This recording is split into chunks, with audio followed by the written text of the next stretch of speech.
दोस्तों, आज की जो सच्ची घटना आपको सुनाने वाला हूं, दरअसल ये कहानी है महाराष्ट्र प्रदेश के नांदेड़ शहर की। नांदेड़ का एक इलाका पड़ता है इतवारा बाज़ार, और इसी इतवारा बाज़ार इलाके का रहने वाला एक लड़का है जिसका नाम है सक्षम ताटे। उम्र है 20 साल, जो 12वीं का छात्र है। घर में माता पिता है और एक छोटा भाई है। सक्षम के पिता जो मार्केट में फल बेचने का काम करते हैं। बात कर रहा हूँ मैं 26 नवंबर 2025 के शाम के वक्त। सक्षम अपने कुछ दोस्तों के साथ बगल के पुरानी बाज़ार घूमने के लिए जाता है। तभी वहाँ पर लगभग एक 26 वर्षीय लड़का पहुँचता है और सक्षम के ऊपर एक दो नहीं बल्कि 3-3 गोलियाँ चला देता है, और साथ ही बगल से एक भारी पत्थर उठा करके लाता है और उसी पत्थर से सक्षम के चेहरे को भी पूरी तरीके से कुचल देता है। ये काम इतनी काफ़ी तेज़ी में होती है कि कोई कुछ समझ ही नहीं पाता है। उसके बाद से वो लड़का हथियार को हवा में लहराते हुए सबको डराते धमकाते मौके से फरार हो जाता है। लेकिन जैसे ही इस वारदात को अंजाम दी जाती है, तुरंत इस बात की जानकारी पुलिस को भी दी जाती है। सक्षम के दोस्त इस बात की जानकारी उसके परिवार वालों को देते हैं। थोड़ी देर के बाद सक्षम के माता पिता उसके छोटे भाई घटनास्थल पर पहुंचते हैं। तब तक इधर पुलिस पहुंच चुकी थी, डेड बॉडी को चेक कर रही थी। लेकिन सक्षम के परिवार वाले जब घटनास्थल पर पहुंचते और खास करके सक्षम की माँ संगीता ताटे जब अपने बेटे की डेड बॉडी को देखती है तो देखकर वहीं पे बेहोश हो जाती है। उसके बाद से पुलिस डेड बॉडी को अपने कब्जे में लेकर उसे पोस्टमार्टम के लिए भेज देती है। और फिर घटनास्थल पर ही कुछ लोगों से जब सक्षम के ऊपर गोली चलाने वाले लड़के के बारे में पूछताछ करती है तो सक्षम के दोस्त पुलिस वालों को जवाब देते हुए कहते हैं कि साहब, जिसने सक्षम के ऊपर गोली चलाया है वो लड़का कोई और नहीं बल्कि खुद सक्षम का ही दोस्त है, जिसका नाम है हिमांशु ममिडवार, जिसकी उम्र है करीब 26 साल के आसपास, जो उसी के पड़ोस का रहने वाला है। हालांकि जैसे ही दोस्त हिमांशु का नाम लेते हैं उसके बाद से पुलिस फिर से सक्षम के घर के पास आती है और आकर के वहाँ से हिमांशु को गिरफ्तार करती है। गिरफ्तार करके थाने में ले जाकर के जब हिमांशु से सक्षम की हत्या के बारे में पूछताछ करती है तो हिमांशु भी बिना किसी शक्ति दबा के न सिर्फ अपनी सच्चाई कबूल करता है बल्कि इस हत्या की जुर्म भी कबूल कर लेता है। पर साथ ही साथ पुलिस वालों से कहता है कि साहब, जो मैंने इस वारदात को दिया है मुझे अपने काम पर कोई भी पछतावा नहीं है। पर हिमांशु जब इस हत्याकांड के पीछे की पूरी कहानी बताता है तो वैसी ऐसी सच्चाइयाँ सामने आती है जो लोकल एरिया से लेकर के राजनीतिक गलियारों तक भी काफ़ी दूर तक गूंजने लगता है। दरअसल ये मामला जैसे जैसे आगे बढ़ता है धीरे धीरे तूल पकड़ने लगता है और उसके बाद से पुलिस इस पूरे वारदात में एक दो नहीं बल्कि और 7 लोगों को गिरफ्तार करती है। इस कहानी की शुरुआत होती है घटना से कुछ साल पहले, जिस इतवारा बाजार इलाके में सक्षम रहता है। दरअसल उसी के पड़ोस की रहने वाली एक लड़की है जिसका नाम है आंचल। उम्र है करीब 19 साल के आसपास, जो 11वीं की छात्र है। दरअसल यह हिमांशु जो आंचल का ही बड़ा भाई है। आंचल के पिता का नाम है गजानन ममिडवार, जिनकी उम्र है करीब 45 साल। गजानन के टोटल 3 बच्चे हैं, जिसमें 2 बेटा और 1 बेटी है। सबसे छोटी बेटी है गजानन, जो गांजा का तस्करी करते हैं। कई सारे आपराधिक मामले भी इनके परिवार पर पहले से दर्ज था। हथियार भी घर में रखते थे और कई बार जेल भी जा चुके थे। लेकिन जब इधर सक्षम का आंचल के साथ में दोस्ती होती है, एक दूसरे से बातचीत करने लगते हैं और बातचीत का नतीजा ये होता है कि सक्षम और आंचल दोनों एक दूसरे के इतने करीब आ जाते हैं कि शादी तक करने का फैसला कर लेते हैं। लेकिन ये शादी इतनी आसान नहीं थी। सबसे बड़ी दिक्कत ये थी कि सक्षम जो कि निचली जाति से था, यानी कि वो जय भीम को मानने वाला था, तो वहीं उसकी प्रेमिका आंचल ऊंची जाति की रहने वाली थी। ये सब कुछ जानने के बावजूद भी दोनों एक दूसरे के साथ ज़िंदगी व्यतीत करने का फैसला कर लेते हैं। लेकिन इससे पहले कि अपने अपने परिवार वालों से एक साथ ज़िंदगी व्यतीत करने के लिए, शादी करने के लिए बातचीत कर पाते, इधर आंचल के परिवार वालों को मालूम चल जाता है। और ख़ास करके आंचल के पिता गजानन को जब ये मालूम चलता है कि उनकी बच्ची का एक निचली जाति के लड़के यानी कि जय भीम वाले से रिश्ता कायम हुआ है, उससे शादी करना चाहती है, पूरे परिवार में कलह मच जाती है। बच्ची के ऊपर यानी कि आंचल के ऊपर दबाव डालने लगते हैं कि जितना जल्द हो सके तुम सक्षम से दूरी बना लो, वरना तुम्हारे लिए ठीक नहीं होगा। लेकिन आंचल भी अपने परिवार वालों के विरोध में उतर जाती है और कहती है कि चाहे जो कुछ भी हो जाए, मैं अपने प्रेमी से अलग नहीं हो सकती हूँ, ना ही उसे छोड़ सकती हूँ। जिस वजह से आखिरकार आंचल के परिवार वाले अब सक्षम को फंसाने की कोशिश करते हैं। जो आंचल का बड़ा भाई हिमांशु है, एक दिन आंचल को ज़बरदस्ती पकड़ करके नज़दीकी थाने में लेकर के जाता है और जा करके अपनी बहन के ऊपर दबाव डालता है कि तुम सक्षम के ऊपर मुकदमा दर्ज कराओ, हम उसे जेल भेजेंगे, उसकी ज़िंदगी बर्बाद कर देंगे। लेकिन आंचल सक्षम से इतना काफ़ी बेइंतहा मोहब्बत करती थी कि लाख दबाव मिलने के बावजूद भी वो अपने प्रेमी के ऊपर कोई मुकदमा दर्ज नहीं कराती है।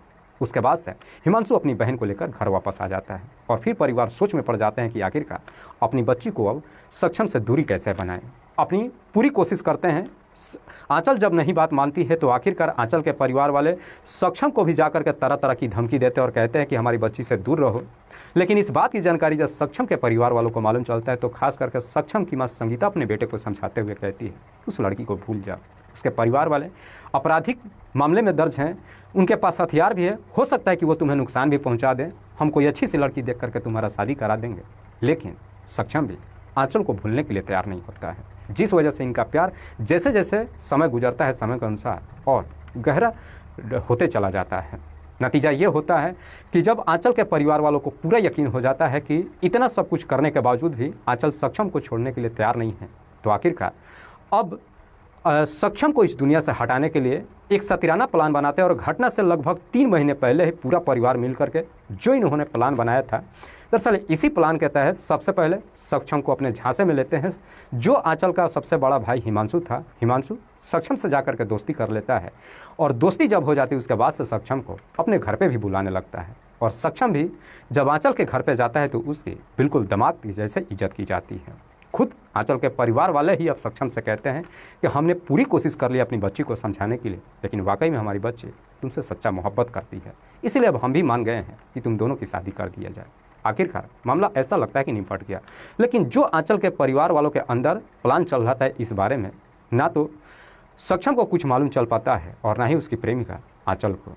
धीरे धीरे यूं ही समय गुजर रहा था, लेकिन जैसे ही 3 महीने का समय गुजरता है, फाइनली एक दिन घटना को अंजाम देने के लिए एक योजना तैयार की जाती है और इसी योजना के तहत जब 26 नवंबर 2025 को शाम के वक्त इधर सक्षम अपने कुछ दोस्तों के साथ पुरानी बाजार में घूमने के लिए जाता है, आंचल का बड़ा भाई हिमांशु अपने साथ एक तमंचा लेकर के वहां पे पहुंच जाता है। जाने के बाद सक्षम से कुछ बातचीत नहीं करता है, बल्कि अपने पास उस तमंचे को निकालता है और एक पर एक सक्षम के ऊपर 3 गोलियां चला देता है और साथ ही साथ बगल से पत्थर को भी उठा करके सक्षम के चेहरे को बुरी तरीके से कुचल देता है और फिर उस हथियार को हवा में लहराते हुए लोगों को डराते हुए वहाँ से अपने घर पे आता है और आकर के जब इस बात की जानकारी अपने परिवार वालों को देता है तो परिवार वाले भी बेहद ही खुश हो जाते हैं।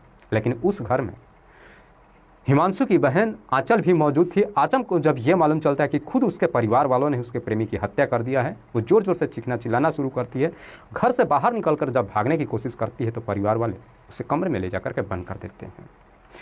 वाकई में हिमांशु जब ये पूरी कहानी पुलिस को बताते हैं, उसके बाद से पुलिस अब हिमांशु के तहरीर पे फिर से उसके घर पे आती है और आकर के खुद आंचल के माता पिता के साथ साथ उसका जो छोटा भाई साहिल था उसे भी गिरफ्तार करती है। इन सबको गिरफ्तार करके थाने में लेकर के जाती है। इन सबसे भी जब पूछताछ करती है तो सब के सब पुलिस वालों के सामने यही जवाब देते हैं कि हाँ साहब, जो मेरे बेटे ने सक्षम की हत्या किया है इसमें हम सब शामिल थे और हमें भी अपने किए पे कोई पछतावा नहीं, क्योंकि हमारी बच्ची एक ऐसी निचली जाति से प्रेम प्रसंग कर ली थी जिससे हम समाज में सर उठा के नहीं चल पा रहे थे। हमने सक्षम को बहुत समझाया था, लेकिन वो भी हमारी बात नहीं मान रहा था, बल्कि हमारी इज्जत के साथ लगातार खिलवाड़ कर रहा था। इसीलिए हमारे सामने अब कोई रास्ता नहीं बचा था। जब ये सारे अपना जुर्म कबूल कर लेते हैं उसके बाद से पुलिस इन सबको गिरफ्तार करके जिला अदालत में पेश कर इन्हें जेल तो भेज देती है। लेकिन जब यह मामला सोशल मीडिया से लेकर अखबारों के माध्यम से लोगों के सामने पहुंचता है तो धीरे धीरे यह मामला अब तूल पकड़ने लगता है। खास करके लोगों को जब ये मालूम चलता है कि उच्च जाति के लोगों ने एक निचली जाति के लड़के के सिर्फ इसलिए हत्या कर दिया क्योंकि वो जय भीम को मानने वाला था, अपर कास्ट की लड़की से प्यार किया था, उसे शादी करना चाहता था, उन लोगों ने अपनी झूठी शान बचाने के लिए निचली जाति के लड़के की हत्या कर दिया है, तो धीरे धीरे ये मामला राजनीतिक गलियारों में भी गूंजने लगता है। कई सारे नेता भी सामने आते हैं, खास करके निचली जाति के जितने भी समर्थन करने वाले नेता हैं सब के सब सक्षम के घर पे आते हैं, आकर के परिवार को दिलासा देने लगते हैं। इतना शोर शराबा किया जाता है कि बात महाराष्ट्र के सरकार तक पहुंचती है। ये भी वादा किया जाता है कि सक्षम के परिवार के सदस्य में से किसी एक को सरकारी नौकरी भी दी जाएगी, कुछ पैसों की मुआवजा भी दी जाती है और पूरा विश्वास दिलाया जाता है कि भरपूर तरीके से न्याय दिया जाएगा, तमाम अपराधियों को कड़ी से कड़ी सज़ा दी जाएगी। जब पुलिस प्रशासन के ऊपर दबाव होता है तो पुलिस इस केस की जांच पड़ताल करते हुए इस केस में और भी 3 लोगों को गिरफ्तार करती है जो गजानन के ही रिश्तेदार थे। जैसे जैसे पुलिस के ऊपर दबाव बढ़ता है पुलिस अपराधियों को गिरफ्तार करते चली जाती है। लेकिन अगले दिन 27 नवंबर 2025 को जब इधर सक्षम की डेड बॉडी की पोस्टमार्टम हो जाती है और डेड बॉडी जब उसके घर पे आती है सुबह के करीब 9 बजे के आसपास, जब आस पड़ोस के लोग उसका अंतिम संस्कार करने के लिए तैयारी कर रहे थे, उसी वक्त ही वहाँ पे आंचल पहुँच जाती है और जा करके अपने प्रेमी की डेड बॉडी से लिपट जाती है और लिपट करके फूट फूट करके रोने लगती है और रोते हुए लोगों से कहती है कि मैं अपने प्रेमी से शादी करके आगे की ज़िंदगी व्यतीत करना चाहती थी, लेकिन मेरे परिवार वालों ने ही मेरी ज़िंदगी बर्बाद कर दिया। लेकिन बावजूद इसके मैं अपने प्रेमी से शादी करूँगी। भले ही मेरा प्रेमी इस दुनिया को छोड़ के तो जा चुका है, लेकिन मैं अपने प्रेम को अमर रखूँगी, लोगों के लिए मिसाल बनाऊँगी, ताकि आने वाले नस्लें इसको याद करेगी और कोई भी गार्जियन या फिर कोई पेरेंट्स इस तरह की घटना को अंजाम देने की हिमाकत नहीं करेगा। दरअसल उसके बाद से आंचल कुछ सिंदूर मंगाती है और अपने मृत प्रेमी के चेहरे को छूते हुए उस सिंदूर को अपने मांग में भर लेती है और फिर लोगों से कहती है कि आज के बाद से मैं सक्षम की विधवा हूं और उसी के घर में विधवा बन करके रहूंगी।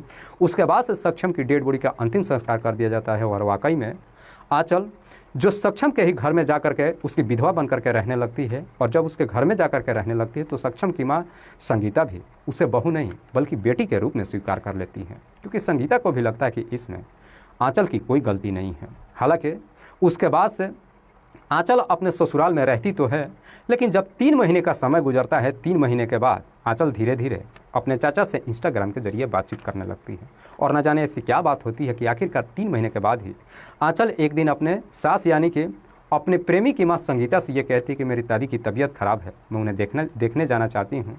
खुद संगीता ही आंचल को ले जा करके उसके घर पे छोड़ देती है, छोड़कर चली आती है। लेकिन उसके बाद से जब बुलाने के लिए जाती है तो आंचल वापस अपने ससुराल में आने के लिए तैयार ही नहीं होती है, जिस वजह से अब जो सक्षम के पिता है एकदम से परेशान हो जाते हैं। दरअसल अब उन्हें इस चीज़ की चिंता सताने लगती है कि एक तो उनका बेटा हमेशा के लिए इस दुनिया को छोड़ करके चला गया, बेटे की जगह में बहू के रूप में जो आंचल मिली थी, दरअसल बेटी की तरह मान करके उसे ही पाल रहे थे, वो भी दगा दे करके चली गई। इस वजह से सक्षम के पिता के दिल में इतनी काफ़ी चोट लग जाती है कि कुछ ही दिन के बाद सदमा को बर्दाश्त नहीं कर पाते हैं और उनकी भी मौत हो जाती है। घर में अब केवल सक्षम की मां अकेले रह जाती है। दरअसल इस बात की जानकारी और सच्चाई लोगों को तब मालूम चलता है जब 10 जून 2026 को दैनिक भास्कर के एक पत्रकार इस घटना की सच्चाई फिर से जानने के लिए जब इसी इतवारा बाजार में जब संगीता से जाकर के मुलाकात करता है और संगीता से जब इस घटनाक्रम के बारे में पूछताछ करता है, खास करके सक्षम की प्रेमी आंचल के बारे में पूछताछ करता है, तो सक्षम की माँ रोते हुए पत्रकार को जवाब देते हुए कहती है कि मेरी तो पूरी दुनिया ही उजड़ गई, बेटा हमेशा के लिए इस दुनिया को छोड़ के चला गया, बेटे की जगह पे बहू मिली थी और ऐसा लग रहा है कि बहू भी हमें दगा दे करके चली गई, क्योंकि जब से वो गई है 3 महीने का समय गुजर चुका है। मैं कई बार उसे बुलाने की कोशिश की हूँ, लेकिन वो आने के लिए तैयार नहीं है। उड़ती हुई खबर मुझे ये भी मालूम चला है कि अब खुद आंचल ही अपने परिवार वालों को छुड़ाने की कोशिश कर रही है।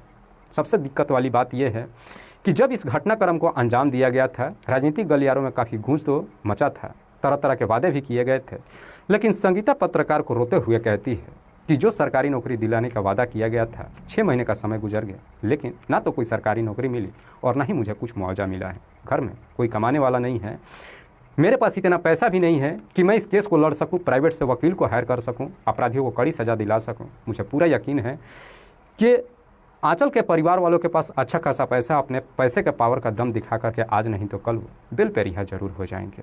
मैं काफ़ी मजबूर हो चुकी हूँ, मेरा अब कोई सहारा नहीं है। एक बेटा है जो इन लोगों से काफ़ी दूर भेज करके एक शांत जगह पे उसकी पढ़ाई करवा रही हैं। मुझे ये भी डर है कि कहीं ये लोग मेरे दूसरे बेटे को भी ना मार दें। वाकई में संगीता की पूरी दुनिया उजड़ चुकी है, अपने घर में अकेले बैठी है, बार बार उन पलों को याद करते हुए अपने बेटे की तस्वीर को सीने से लगाकर फूट फूट करके रोते रहती है। और ये सारी फ़ोटोज़ उस कैमरामैन, वो पत्रकार अपने कैमरा में कैद कर लेता है, जैसे कि आप तस्वीर पे देख सकते हैं। दोस्तों, इस घटना को सुनाने का उद्देश्य किसी को परेशान नहीं करना है, बल्कि इस घटना को दर पर दर खोल करके मैंने आपके सामने इसलिए रखा है कि अगर आपको लगता है कि वाकई में संगीता के साथ अन्याय हो रहा है, तो इस वीडियो को देखने के बाद एक बार फिर से संगीता और उनके बेटे सक्षम के लिए आवाज़ जरूर उठाएं, ताकि उन अपराधियों को कड़ी से कड़ी सजा दी जा सके।